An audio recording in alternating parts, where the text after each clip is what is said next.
Well, hi everybody, it's Jeff Hopper back on location in Utah, and this time I'm with Tracy Hanson.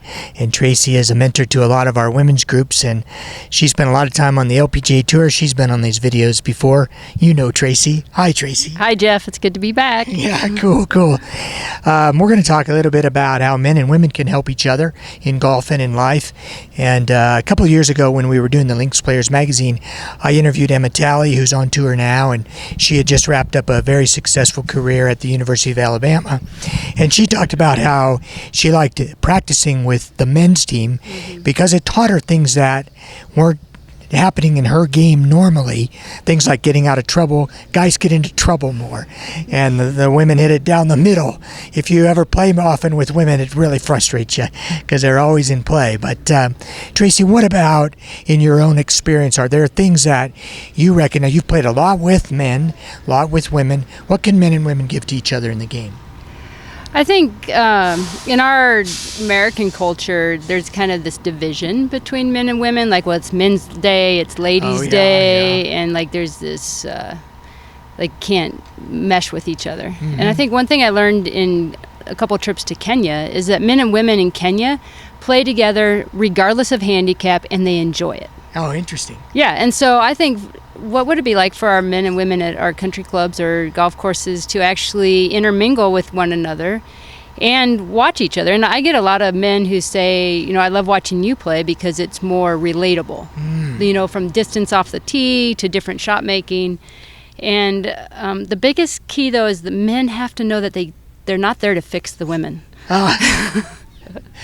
In other words, you have some things that you can fix about them too. Right. Yeah. So I think, you know, being able to play golf together in humility and gentleness, good. and patience, bearing one another in love, and enjoying the game together. Yeah. Oh, good. Yeah. I grew up playing with several girls when we were juniors, and it was always one of the most enjoyable things because I think it changes your expectations.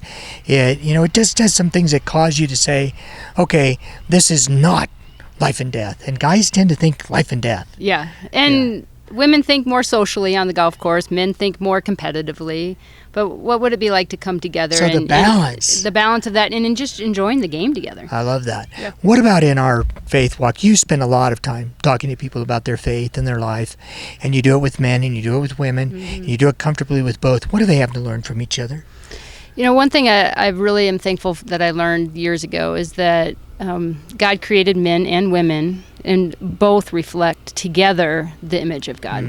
Men alone don't reflect the whole image of God, and women alone don't reflect the whole image of God. And so we need each other. Yeah. We need each other to learn how to sacrifice and compromise and to love well. And, you know, men and women are on this emotional spectrum. And the tendency is that men are kind of more on the stronger strength side and the women are more on the tender side. But there are instances when women are stronger and men are more tender.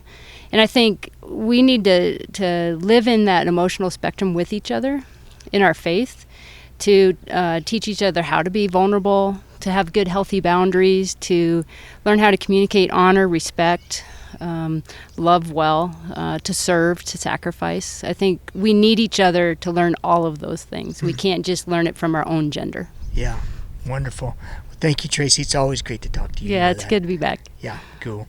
And thank you to all of you. We'll see you next time.